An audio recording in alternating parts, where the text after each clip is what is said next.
The Midnight Hauntings.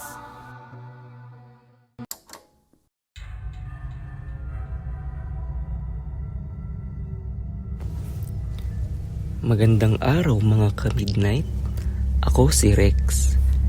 Maaring nagtataka kayo kung sino ako. Ako ang inyong bagong tagapagsalaysay.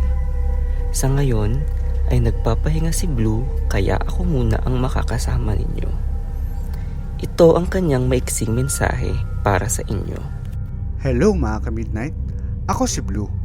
Gusto kong magpasalamat sa inyo sa halos isang taon ninyong pakikinig sa aking pagnanarrate sa mga kwento namin dito sa The Midnight Hauntings.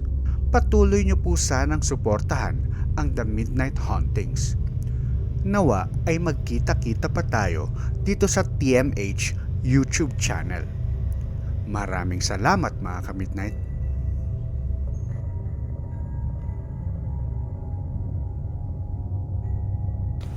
Ang kwentong ito ay ipinadala ng isa nating tagapakinig.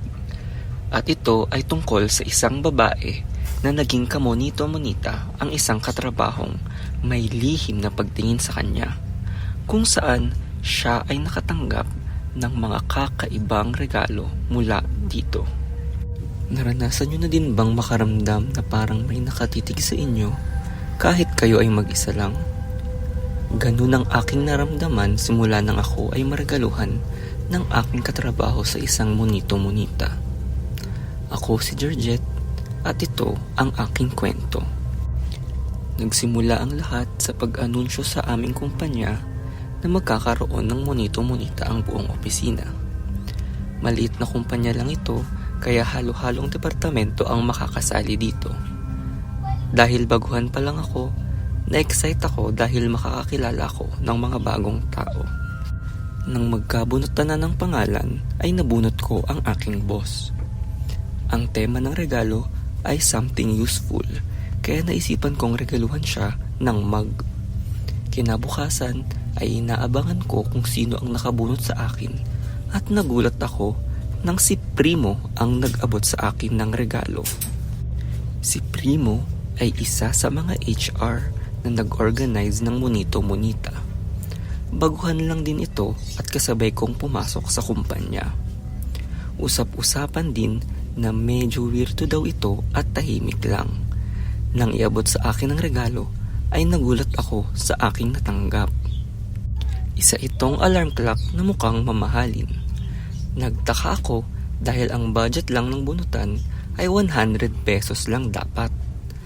Nang sabihin ko sa kanya, sinabi lang niya na ayos lang at paraan daw niya ito para ligawan ako.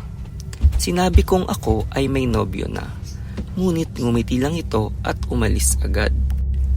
Nang kinagabihang iyon, ay ginamit ko ang kanyang regalo, ngunit ako ay kinilabutan sa kanyang panliligaw dahil alam ng lahat na ako ay may nobyo na.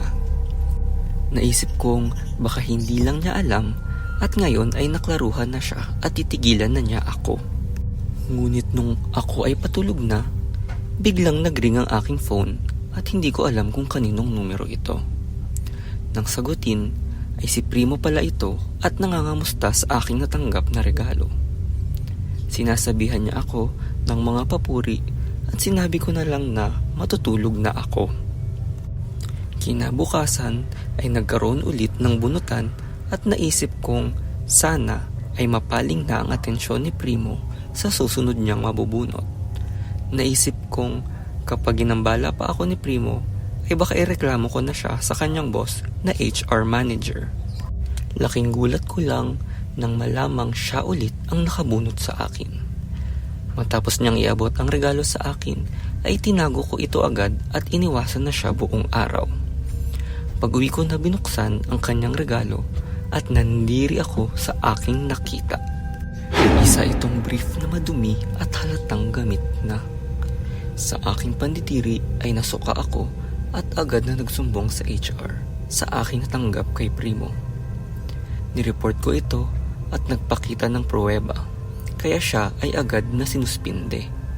Nagsumbong ako sa aking nobyong si Andy. Iyak ako ng iyak sa pambabastos na ginawa sa akin ni Primo.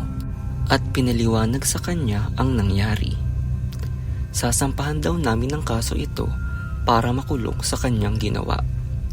Sinabihan niya akong wag muna pumasok pero pinaliwanag kong nakasuspindi naman na si Primo. Ako ay hindi na sumali sa bunutan at naintindihan naman ako ng mga office mates ko. Ako ay medyo kumalma na nang kausapin na tinanggal na nila si Primo. Nang ako ay pauwi na, ay nagpasundo ako kay auntie. At nagulat nang makita sa labas ng opisina si Primo. Grabe ang takot na naramdaman ko nun at agad akong bumalik papasok sa opisina para magpasama sa guard habang wala pa si Andy. Nagpasama ako kay Andy sa bahay dahil pakiramdam ko ay nakasunod pa din ng tingin sa akin si Primo kahit saan ako magpunta. Nang kinagabihan na yun ay hindi ako makatulog kaya naisipan kong kailangan kong inuman ng pampaantok para makatulog.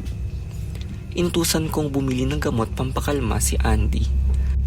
At makalipas ng ilang minuto paglabas niya ay biglang nagring ang aking cellphone. Nang sagutin ko ito ay si Primo pala ang tumawag at sinasabihan ako nito na mapapasa kanya din ako. Ang ganda ko daw sa suot ko ngayong gabi at saktong umalis daw ang aking kasama. Sana daw ay magustuhan ko ang kanyang regalong iniwan sa aking pintuan. Dahan-dahan kong binuksan ang pinto at nakitang may regalo sa aking harapan. Pagbukas ko nito ay isang dugo ang daliri ang laman. Nagsisisigaw ako sa takot at nangatok ng kapitbahay para humingi ng tulong. Naisip kong baka daliri ito ni Andy at baka may ginawa na sa kanya si Primo. Nagdatingan ng mga pulis at dumating din si Andy na nagtataka at agad ko itong pinuntahan para makita kung may nangyari sa kanya. Nang makitang kumpleto pa ang mga daliri nito ay nakahinga ako ng maluwag. Kinausap ako ng mga pulis para ipaliwanag ang mga nangyayari sa akin. Ilang araw ang lumipas ay nabalitaan naming nahuli na ng mga pulis si Primo. Napag-alamang hindi daliri ni Andy ang nasa kahon, kung hindi kay Primo mismo. Nagtaka ako kung paano nalaman ni Primo ang suot ko at ang pag-alis ni Andy. Halos himatayin ako sa paliwanag ng mga pulis. Nakita daw kay Primo ang resibo ng isang hidden camera na itsura ay isang alarm clock. Ang niregalo sa akin ni Primo ay may nakatago palang camera at nakikita nito ang mga ginagawa ko sa aking bahay.